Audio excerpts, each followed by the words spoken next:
आप सभी भाई बहनों का सर्व कल्याण वृक्ष की प्रश्नोत्तर ज्ञान कक्षा में आज का प्रश्न है जिज्ञासु।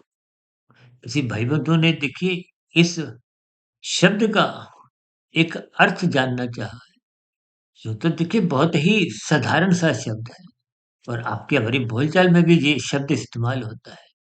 फिर भी ये शब्द क्योंकि ये एक विशेष रूप से शास्त्रों में देखिए इस्तेमाल होता रहता है और हमारी चर्चाओं में भी अक्सर कह दिया जाता है। देखिए जब आप किसी विषय को बहुत ही गहरे तल पर जानने की इच्छा रखते हो या यूं कहो कि तीव्र इच्छा ही एक जिज्ञासा का एक मुख्य रूप है। जैसे शास्त्रों में देखिए 4 भक्त कहे गए हैं ना, आर्थ भक्त, अर्थार्थी भक्त और तीसरा भक्त के नाम के साथ क्या लिखा है? जिज्ञासु। अब जिज्ञासा शब्द से ही जिज्ञासु बना है।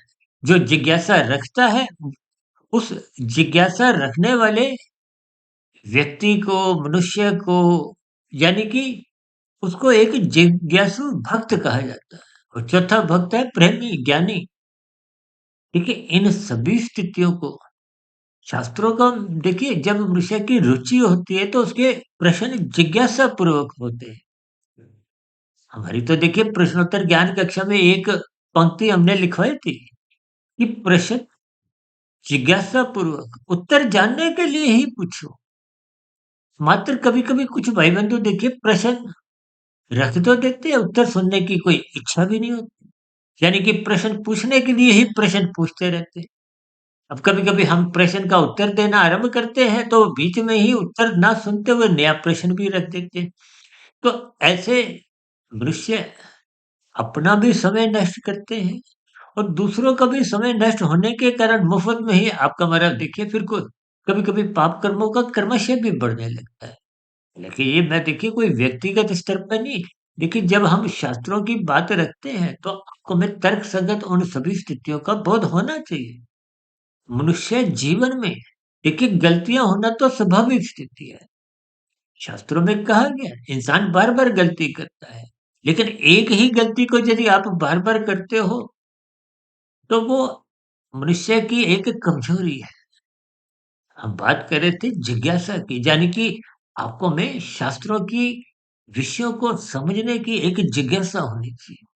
जब तक जिज्ञासा नहीं होती तब तक फिर देखिए ऊपरी ऊपरी स्तर पर कुछ औपचारिकताओं के अंतर्गत आपके हमारी कुछ ज्ञान में स्थितियां बनती हैं। देखिए जब आप अब जो विद्यार्थी देखिए मन लगा के नहीं भी पढ़ते, मात्र कक्षा में बैठे होते हैं, कुछ सुन लिया, कुछ यानी कि रुचि नहीं होती। घर आके भी थोड़ा बहुत पढ़ लिया। जब डेट शीट आ जाती है कि इस तारीख को पेपर है, तो थोड़ी बहुत तैयारी कर ली, पास भी हो गए। तो फिर ऐसी स्थितियों में कोई अच्छे अंक नहीं आते। यानी कि इन देखिए इन सभी उदाहरणों को आपने युक्ति पूर्वक, ज्ञान पूर्वक समझते हुए इन्हीं बातों को ही शास्त्रों से जोड़ना है।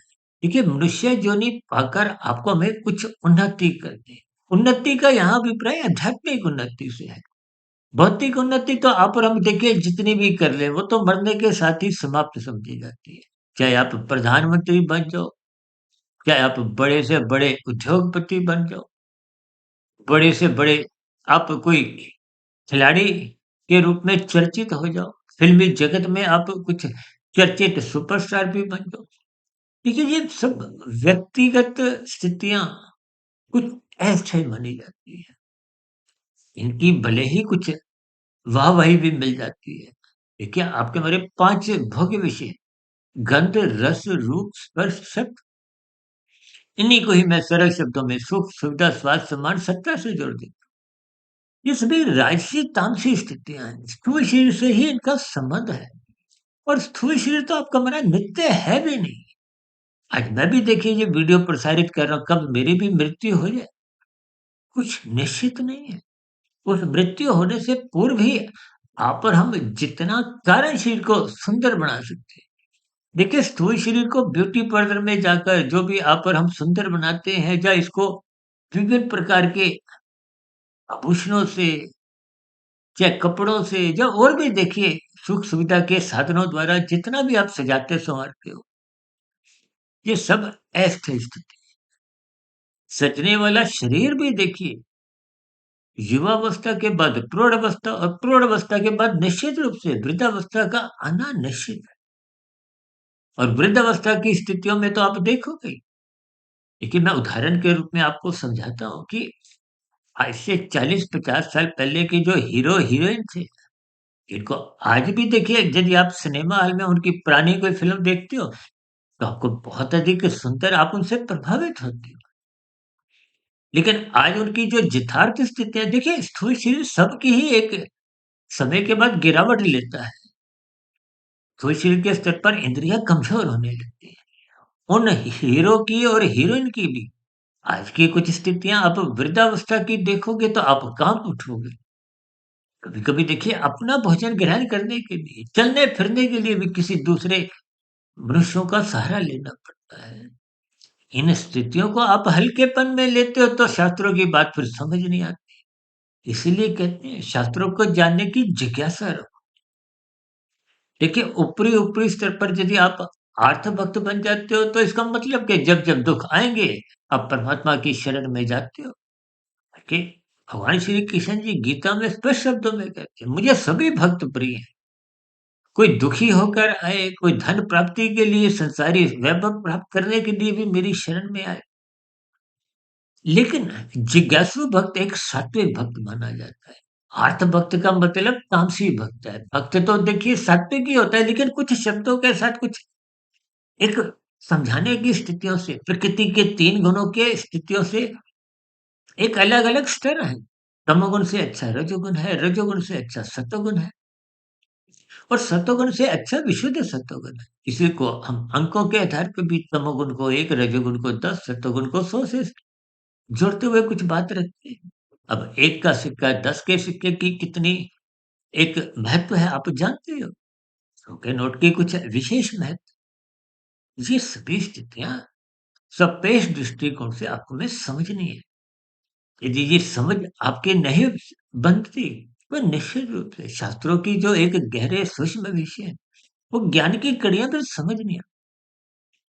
प्रकृति के 3 गुणों की स्थितियों को मनुष्य को समझना चाहिए। यही भगवान श्री कृष्ण जी ने गीता में इन 3 गुणों की रहस्यमय स्थितियों को गूढ़तम ज्ञान कहा है।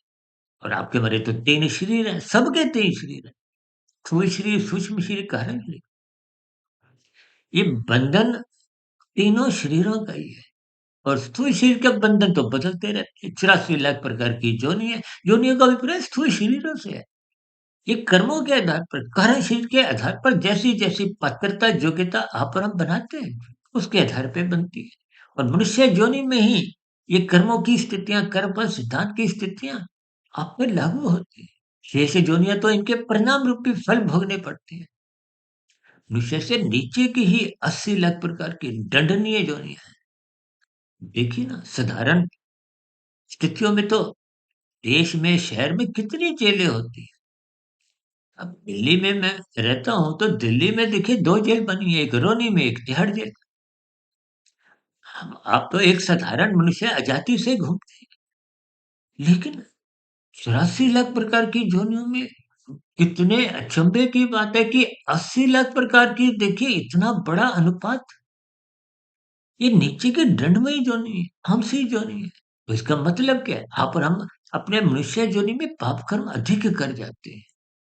जब पाप कर्म अधिक करते हैं तो इसका मतलब आपका हमारा जीवन राजसी और तामसी होता है। पाप कर्मों का अभिप्राय तो रजोगुण के कारण ही आप तमोगुण में गिरते हो, दूसरों का हिस्सा खाते हो। उसी हिस्से खाने को मैं अक्सर बार-बार लाल बत्ती पे भागने से जोड़ता हूँ कि दूसरों की हरी बत्ती रूपी हिस्सा मत खाओ, दूसरे का हक मत छीनो। ये साधारण सी स्थितियों को हमें ज्ञान पूर्वक समझना है। यदि इन छोटी-छोटी बातों को ही आप और हम जीवन में ज्ञान पूर्वक नहीं समझ पाते, तो वह शास्त्रों की बातें आपको में समझ नहीं आती।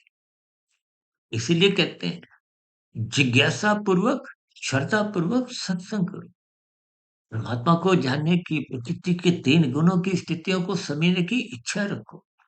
आपके माने 3 शरीर है, स्थूल शरीर, सूक्ष्म शरीर, कारण शरीर। ये स्थूल शरीर तो माता के गर्भ में 9 माह 9 दिन की स्थितियों में बना है, उसके बाद इसकी विभिन्न अवस्थाएँ हैं, बचपन अवस्था, युवावस्था, वृद्ध अवस्था और मृत्यु। उसके बाद मृत्यु के समय तक की जो आपके कर्मों की, संस्कारों की स्थितियाँ कारण शरीर में बनती है, उसके आधार पे ही अगली योनि मिलती है। उन्हें सभी स्थितियों को ज्ञानपूर्वक समझना चाहिए। जितना जिज्ञासापूर्वक आप शास्त्रों को समझोगे, समझने की इच्छा रखोगे, उतनी आपकी श्रद्धा बढ़ेगी। आपका सत्संग श्रद्धापूर्वक होने लगेगा। फिर जब बात समझ में आएगी तो फिर विषय भोगों से ज्ञानपूर्वक वैराग्य होने लगेगा। ज्ञानपूर्वक वैराग्य होने की स्थिति में ही फिर कर्म योग, ज्ञान योग, भक्ति योग की स्थितियाँ बनती हैं। देखिए कभी-कभी हम कहते हैं ना परोपकार के कार्य करो। वो परोपकार के कार्य यदि आप सकाम भाव से करते हो, तो फिर आपको इस माया के, इस प्रकृति के ही या संसारी सुख सुविधा के साधन ही मिलते हैं। लेकिन जब आप कर्म योग की स्थिति में स्थित होते हो, तो कर्म फल सिद्धांत से ऊपर उठ जाते हो। योग का मतलब ये है जब आत्मा परमात्मा की सम्मुखता बनती है, जब आप परमात्मा को पाने का लक्ष्य बना लेते हो और उस ये लक्ष्य तो तभी बनता है जब जिज्ञासा पूर्वक सत्संग होता है।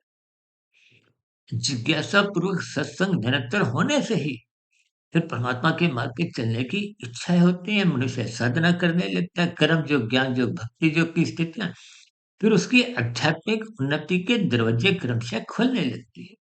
तो इसलिए मेरी आप सभी भाई-बहनों से हाथ जोड़ के विनती है, जीवन में श्रद्धापूर्वक सत्संग करिए और जिज्ञासा पूर्वक ही जहाँ-जहाँ जो आपको बात समझनी है, आप प्रश्न रखिए, उन प्रश्नों पर तर्कपूर्वक चिंतन कीजिए, शोध कीजिए और निरंतर अपने आध्यात्मिक उन्नति के दरवाजे खोलते गए। चर्चा विशेष का यहीं विराम देते हैं। आप सभी भाई-बहनों का इस चर्चा विशेष को ध्यानपूर्वक सुनने के लिए बहुत-बहुत धन्यवाद। और यदि आपके मन में भी जिज्ञासावश कोई नया प्रश्न उठ रहा हो, तो आपके ऐसे प्रश्नों का भी इस प्रश्नोत्तर ज्ञान कक्षा में सदा ही स्वागत है। आप सभी भाई-बहनों के मन बुद्धि के स्तर पर भी परमात्मा से जुड़ने की जिज्ञासा बने, इन्हीं शुभकामनाओं के साथ चर्चा विशेष का यहीं विराम देते हैं। धीर भाटिया फ़कीर को इजाज़त दें। कल फिर मिलते हैं ब्रह्म मुहूर्त ज्ञान उपदेश कक्षा में। तब तक आप सभी भाई-बहनों का बहुत-बहुत धन्यवाद।